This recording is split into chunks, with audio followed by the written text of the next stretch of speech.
현장 취재 파일.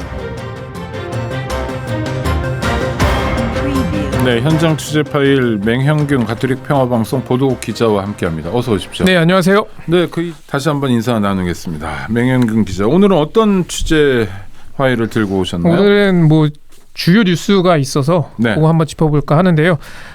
첫 번째는 이상민 장관 탄핵안 가결입니다. 네, 이게 헌정사상 첫 가결이라고 하네요. 국무위원에 대한 탄핵 소추가 이뤄진 건 이번이 처음이고요. 네.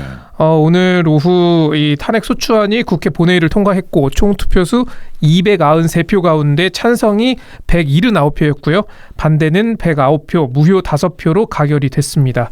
이제 헌법재판소로 가게 되고 국회법에 따르면 탄핵 소추 의결서가 이 장관에게 송달된 때부터 직무가 정지가 됩니다. 네. 찬성이 179표면 더불어민주당 전부, 그다음에 정의당, 기본소득당 등 야당들도 전부 참여했다고 봐야 되겠네요. 예, 맞습니다. 이로써 이 장관은 임명 272일 만에 탄핵 소추된 장관으로 기록되게 됐고요. 사실 이 장관 관련 논란은 끊이지가 않았습니다. 네. 먼저 일단 실세 장관이다라는 얘기가 많았었고 좌동은 우상민이다라는 얘기가 있었죠. 또 이태원 참사가 사실 결정적이었다고 보는데 먼저 이제 행안부에 경찰국을 설치하는 논란이 먼저 있었고요. 당시 야당의 강한 반대가 있었고 그랬는데 정부조직법 개정이 아니라 시행령만 바꿔서 경찰국을 설치했죠. 이때부터 야당은 사실 탄핵 얘기를 하긴 했었습니다. 네. 예.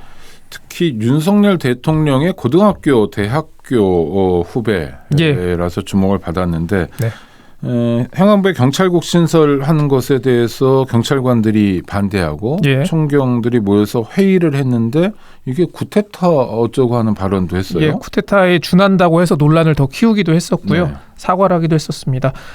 당시 지금 경찰국 설치에 반대했던 사람들이 거의 한직으로 밀려났다라는 얘기까지 나오는데요. 말씀드린 것처럼 또 결정적인 계기는 이태원 참사입니다. 야당의 주장을 보면요, 행안부 장관은 재난안전의 주무부처로서 이 국가와 지자체의 재난 안전관리 업무를 총괄하고 또 재난 위험으로부터 국민을 보호해야 한다. 당연한 얘기인데요. 하지만 이 직무 집행에서 헌법과 법률을 위반했다는 게 야당의 시각이고요. 다중 밀집 사고에 대한 어떤 대책 마련도 없었고 또 대규모 재난이 발생했을 때 예방 조치도 미흡했다. 또 참사를 보고받은 뒤 85분이 지나서야 현장에 도착했고 4시간이 넘게 지나서야 중대본을 가동한 것도 야당은 문제를 삼고 있습니다. 네. 지난주 목요일이었죠. 2월 2일 날 경찰청에 총경 인사가 있었는데 아주 이례적인 인사였습니다. 그러니까 총경은 총경 직급이 있잖아요. 보통 경찰서장이 총경인데 그거보다 밑에 직급 경정이란 계급인데 경정들이 하던 직급으로 인사를 발령을 낸 경우가 굉장히 많았는데 이분들이 전부 다 어떤 분들이냐면 그때 행안부 경찰국 설치에 관해서 논의하는 회의에 참석했던 사람이고요. 맞습니다. 놀라운 경우는 이은혜 총경이라는 분이 있는데 국가수사본부의 수사 구조 개혁 관련 활동을 하시는 분인데 검찰 입장에서 보면 눈의 가시 같은 분이었죠. 이 이은혜 총경의 경우에는 경감자리로 보냈습니다. 그러니까 하나 강등이 아니라 2계급 강등해서 보내는. 그러니까 사실 보복 인사를 그렇죠. 경찰국 설치에 반대했던 인물들을 한직으로 보내거나 또는 더 낮은 계급이 가는 자리로 보냈다라는 설명이신 거죠. 대부분 낮은 자리로 보냈고요. 또 놀라운 건 하나만 더. 놀라서 제가 청취자들께 말씀드리는 건데 어떤 분은 주재관 파견이 예정돼 있었는데 그럼 주재관으로 가면 3년 정도 외국 생활을 해야 되기 때문에 국내에서 생활도 마무리해야 되는 거 아닙니까? 자녀들이 있다면 전학도 시켜야 되고 그분도 주재관 파견을 취소해버리는 정말 이런 인사는 건국 이래 없었던 것 같은데 이걸 주도한 게 누가 뭐래도 행안부 장관. 예, 맞습니다. 그리고 이 장관의 또 이 이태원 참사 관련해서는 발언도 좀 많이 논란이 됐었습니다. 한번 다시 짚어보면 유가족 명단이 없다고 했다가 거짓 논란에 휘말린 적이 있었고요.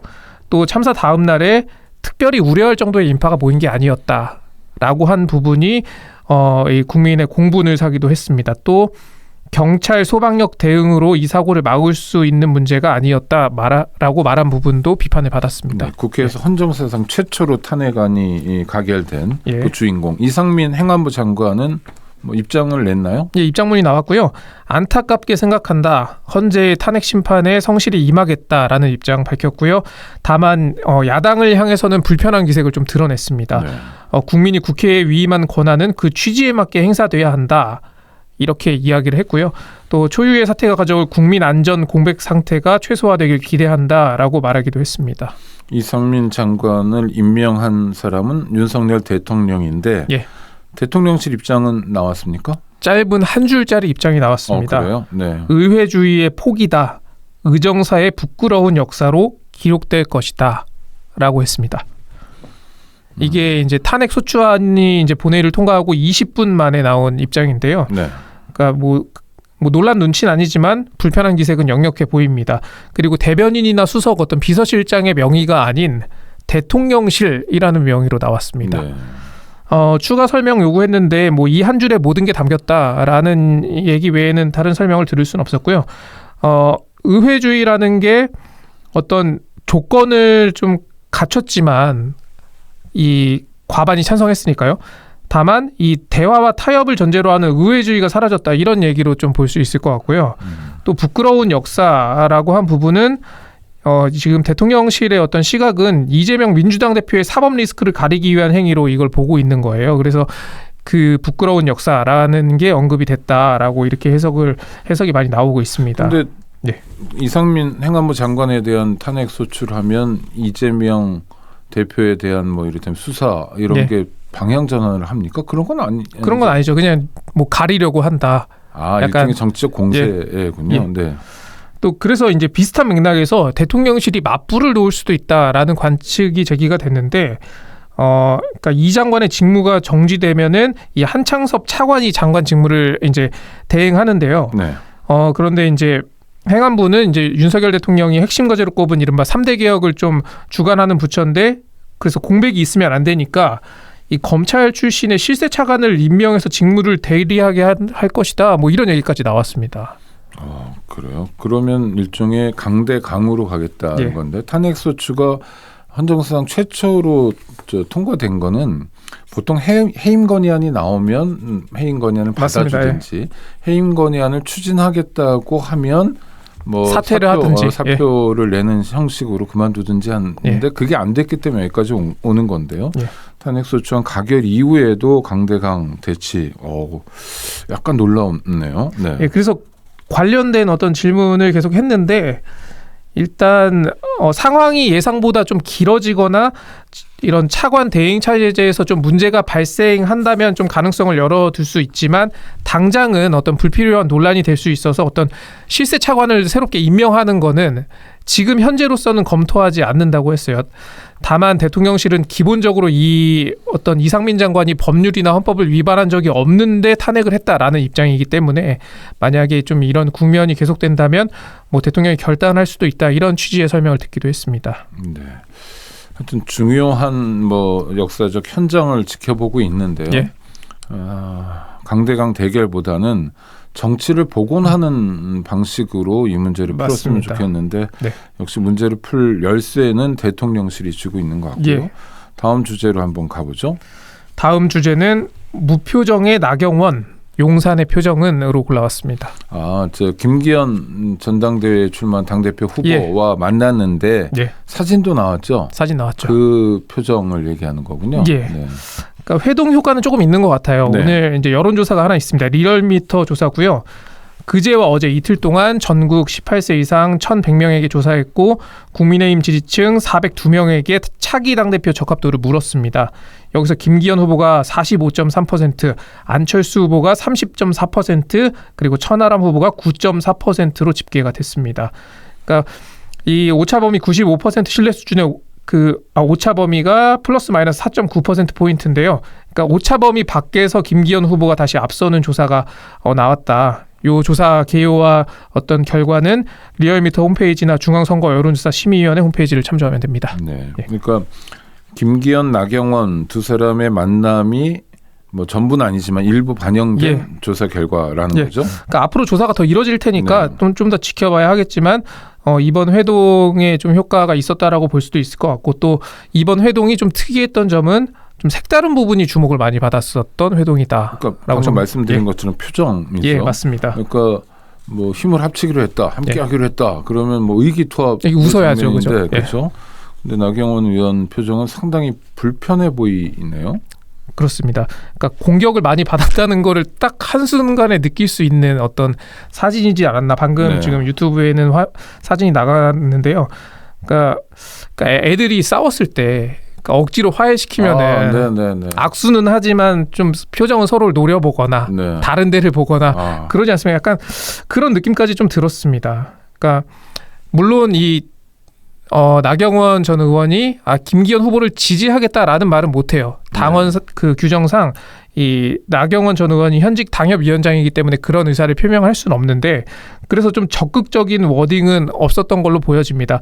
다만 이 표정까지는 감출 수가 없던 걸로 보이고 또 함께 나온 발언들을 보면은 좀 인식을 공유했다라는 표현을 썼거든요. 네, 인식을 함께했다가 아니라 공유했다. 예, 공유했다. 약간 다른 표현이네요. 정치적 의미가 있는 표현이에요. 그렇죠. 이게 정치적 수사와 외교적 수사는 좀 다르지만 어떤 외교 무대에서 양국이 인식을 공유했다라는 거는 잘 안 풀렸다는 얘기잖아요. 그렇죠. 사실 어떤 뭐 합의를 했다 이렇게 해야 잘 풀린 거지만 물론 정치는 좀 다르긴 하지만요.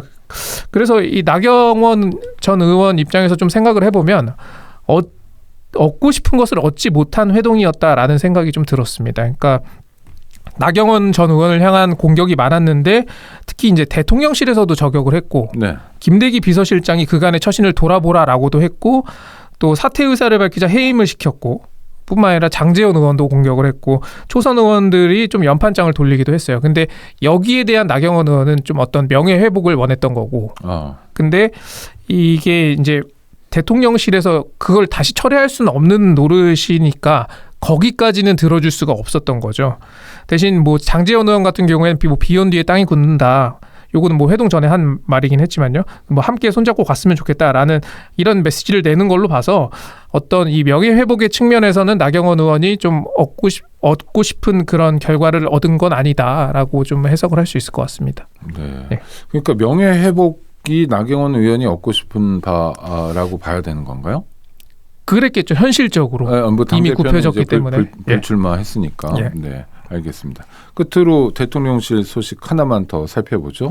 오늘 또 문재인 정부 비난을 했네요. 예, 오늘 오전 청와대 영빈관에서 제56차 중앙통합방위회의라는 회의가 열렸고요.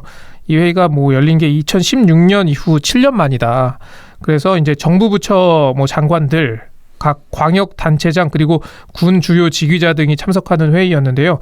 여기서 이제 총력 안보를 강조했는데 이제는 뭐 윤 대통령은 군만 싸우고 민은 지원하는 그런 개념이 아니라 통합 안보 차원에서 안보를 확고히 해야 한다.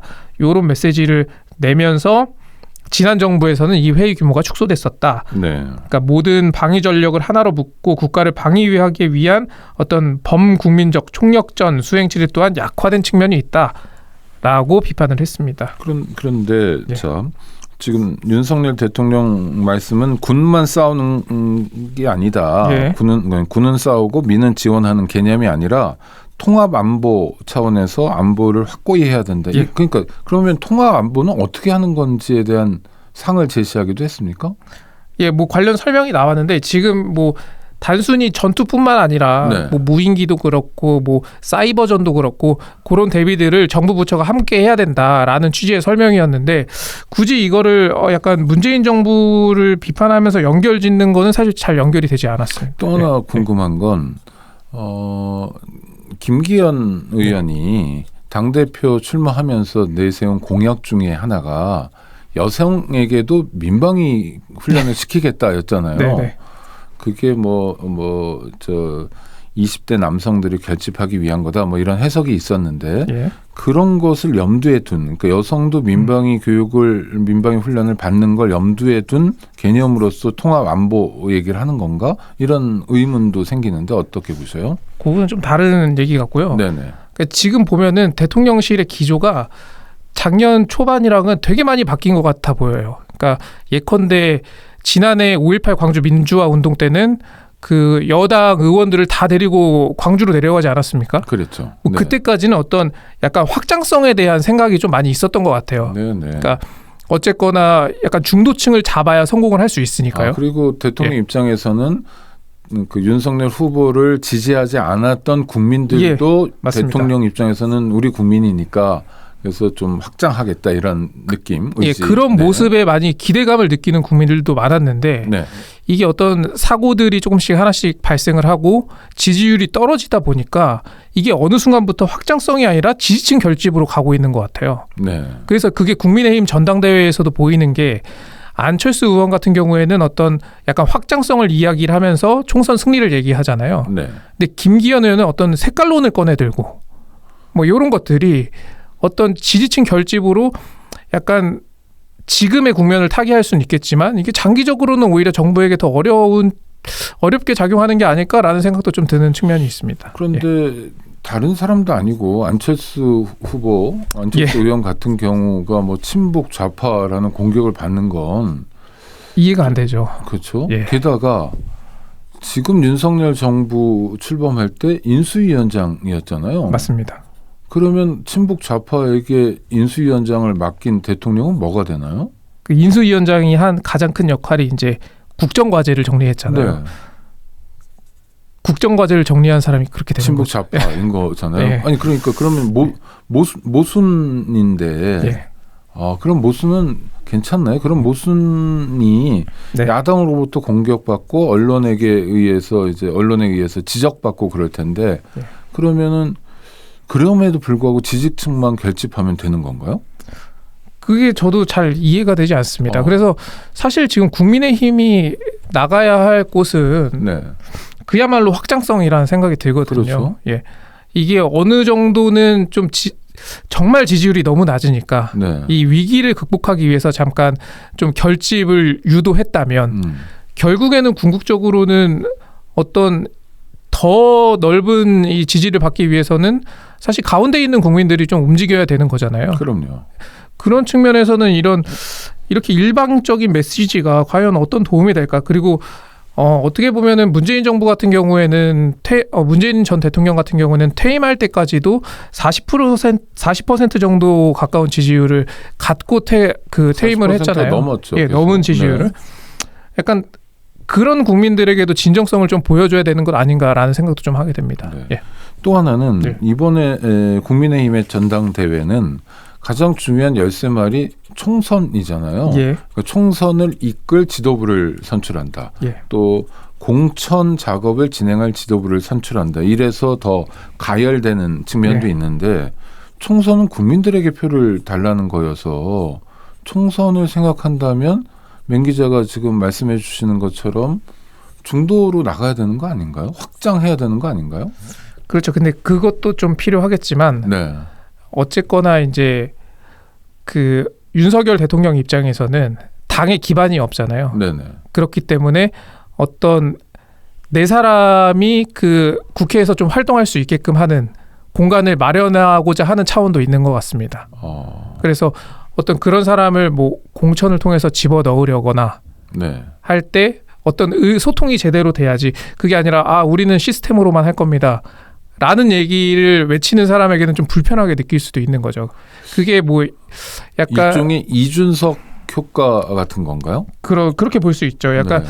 그런 얘기를 하는 걸 좀 들었어요. 그러니까 그 YS 때 네. 어떤 YS가 새로운 인물들을 영입을 해서 이렇게 했던 사례들을 많이 좀 참고하고 있다라는 이야기도 들었고 그런 관련 보도가 있기도 했었거든요. 네. 그래서 그런 측면을 더 중요하게 생각하는 것 아닌가라는 생각도 좀 듭니다.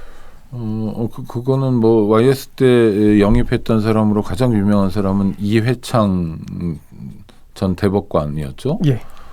대법관을 2번씩 지낸 법조계 법원의 거물인데 그래서 여러 가지 요직도 맡기고 그 다음에 다음 대통령 선거에 후보도 되고 그랬는데 이회창 씨가 당시 신한국당에 들어와서 사실은 YS를 저격했거든요. 아니 그리고 왜냐하면 김영삼 당시 대통령 인기가 떨어지고 그러니까 특히 IMF를 불러오는 역사적인 대통령이기도 했잖아요. 뭐 지적도 많은 분이니까. 그러니까 자기가 정계 입문을 시킨 사람에게 공격당한 일도 있었는데 정치는 어떤 면에서 그렇게 좀 비정한 것도 있는데 윤석열 대통령이 마음먹은 대로 갈까요? 이후 국면이? 그래서 약간 지금 그 좀 어떤 약간 불안감 같은 게 느껴지는 측면이 뭐냐면 네. 뭐 윤석열 대통령의 멘토라고 알려진 심평 변호사가 뭐 네. 정계 개편 같은 뭐 신당 창당 이런 얘기까지 하고 네네네. 있잖아요. 근데 이게 대통령실 입장이 아니라면은 대통령실에서 어떤 공식적인 입장이 나올 법도 하거든요. 그렇죠. 우리와 왜 관계 없다. 우리랑 관계 네, 없다. 왜 이런 얘기를 하느냐. 근데 그런 얘기는 사실 들어본 적이 없어요. 네. 근데 그 말은 그러면 사람들은 그럼 대통령실의 입장이겠구나라고 여길 수 있겠네요. 그렇게 여길 수도 네. 있죠. 그러니까 그 말은 그러니까 대통령이 이런 최악의 상황까지 상정을 하고 있으니 김기현이 안 되면 안 된다. 네. 라는 메시지로 오히려 해석할 수 있지 않을까라는 알겠습니다. 해석 좀 나옵니다. 네. 국민의힘 전당대회 얘기는 잠시 뒤에 모실 조혜진 의원한테 좀 더 자세히 들어보고요. 오늘 고생하셨습니다. 예, 고맙습니다. 네, 맹형.